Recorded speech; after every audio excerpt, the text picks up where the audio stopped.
just said you're the world champion. What are you going to do now? I'm going to Disneyland.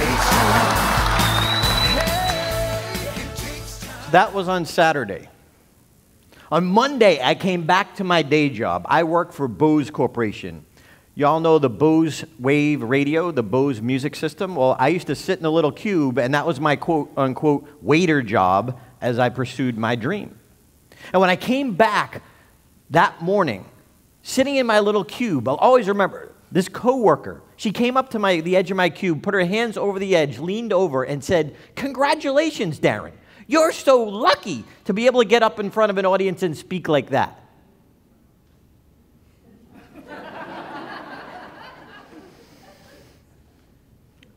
Lucky? Come here. You have no idea. So many people think you have to be born as a great orator. You have to be born funny. See, what she saw was the end result. What she didn't see was the beginning. So let me take you back to the very beginning. Everything I said in that speech is 100% true. I was driving down the road listening to Brian Tracy, and he said, "What would you dare to dream if you knew you wouldn't fail?" I thought I'd be a comedian. How cool would that be?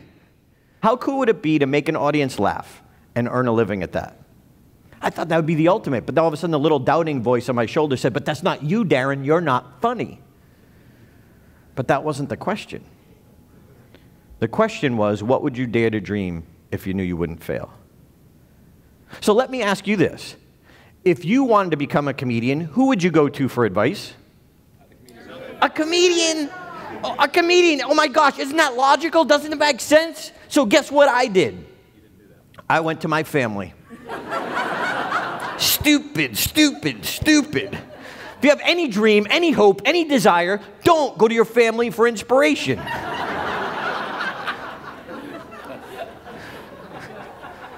Unless they've achieved what you want to achieve. See, that's the only difference. See, I love my friends and family. They're wonderful. They had the best of intentions. Yeah. See, when I told them I wanted to be a comedian, they compared me to Jerry Seinfeld. Someone just thinking about it to someone at the top of their profession. That's not fair. But it's reality. So I decided, you know what? I was going to just do this once, just so I didn't regret it later on in life. You ever have that thought? What if I regret it later on? So I disciplined myself that I was going to do it once, no matter how painful it was. Because the pain of regret is a lot more lasting and lingers, and it never shuts up. So I said I'm going to do it once. So if I want to do it once, who do you think you might go to for advice? A comedian. So I had never been to a comedy show at that point in my life. So I decided I would go to a little comedy club in Worcester, Massachusetts, near where I lived. And I went up to a comedian after the show, and I said, "Hi, my name is Darren. I want to try this. What do I need to do?" He asked me a question. He said, "Are you funny?" Nope. He said, "Good." Good? And now he had my attention. And he explained to me that, look, being funny with your friends is one thing. Being funny in front of a group of perfectly unknown strangers is a different skill set. But he said that one can be learned. Ooh, new perspective. One, yeah, you have to be natural at. The other, you could learn. He said, number one, Darren, first thing you need to do is go get the book. Book? There's a book about how to become a comedian? Well, of course, there's books on everything, but I wasn't thinking that way. So guess what I did? I got the book. You guys are brilliant here.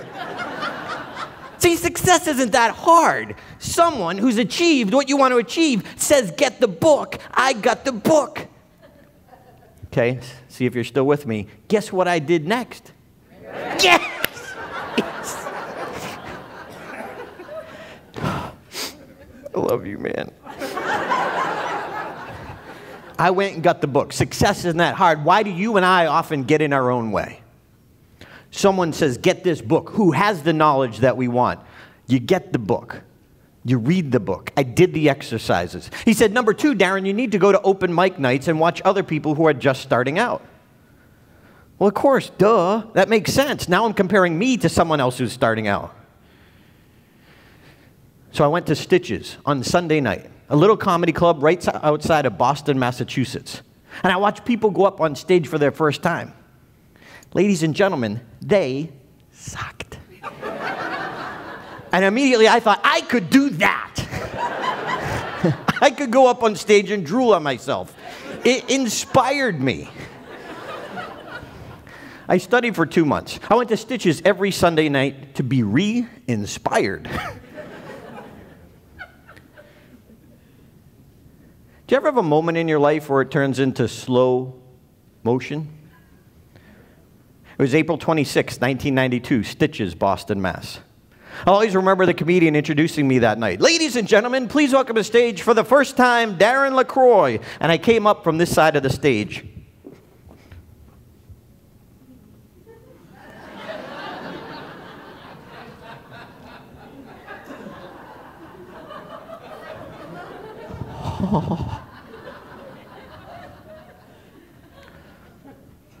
I had my little jokes on note cards. I put them on the bar stool in front of me. I had so much anxiety going through my body, I didn't have the wherewithal to pull my hand off the note cards. Did you ever try and read while you're shaking? And ironically enough, one of my very first jokes was about Dr. Goddard from my championship speech. And I was telling this joke about the first liquid fuel rocket in history launched in my hometown. So I was making light of that, and I said the rocket took off and it went vertically.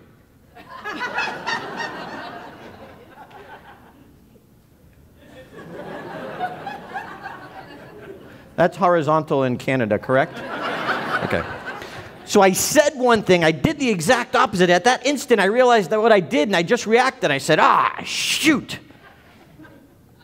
Well, it's not really what I said, but I said, shoot. All of a sudden, everyone started laughing. Why are you laughing?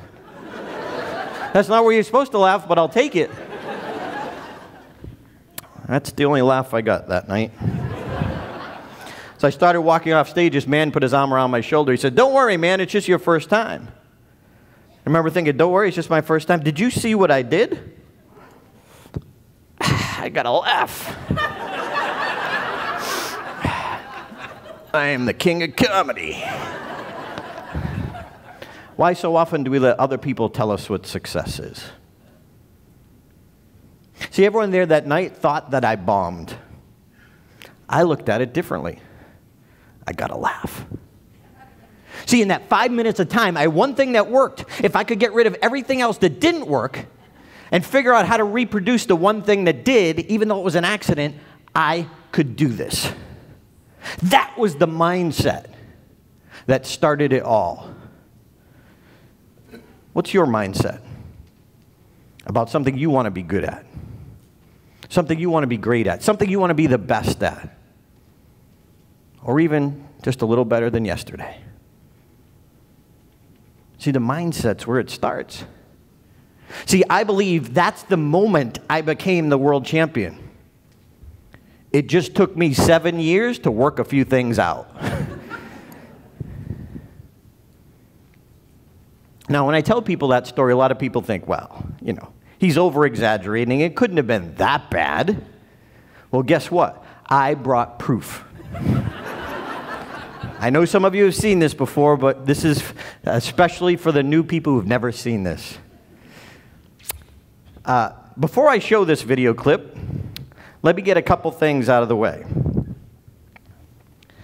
Number one, this was 1992. A lot has changed.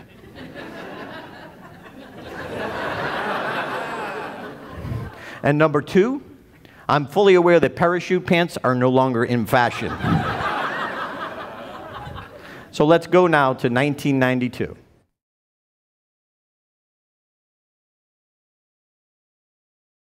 Does anyone here live in New England? Yeah. I figured I had to get somebody to see it. Did anybody ever notice that every other small town in New England takes one little small historical fact makes it the greatest event in the world. Sorry for my voice, like fluctuating a little bit. But a lot of towns are like this. I was doing some research, like places like Lexington, you know, the first revolutionary skirmish happened there. What was his name? I can't even think of his name. Obviously, he was real famous. Eli Whitney was in Westboro, you know, born in Westboro. I was doing some research and I discovered that the first dentist to use ether actually happened in Charlton, Massachusetts. And an interesting thing about this was he actually experimented himself. You know, nobody else had done this before. And he started with animals and then he used his own dog.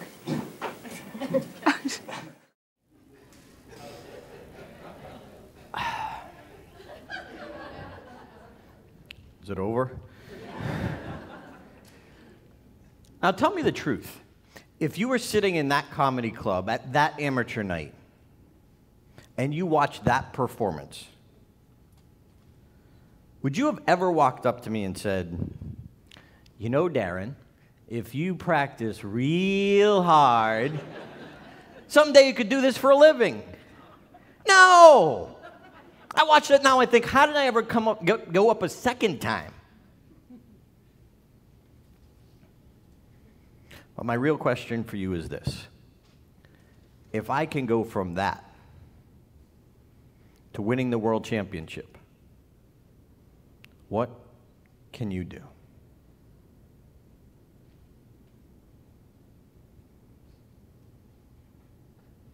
What can you do?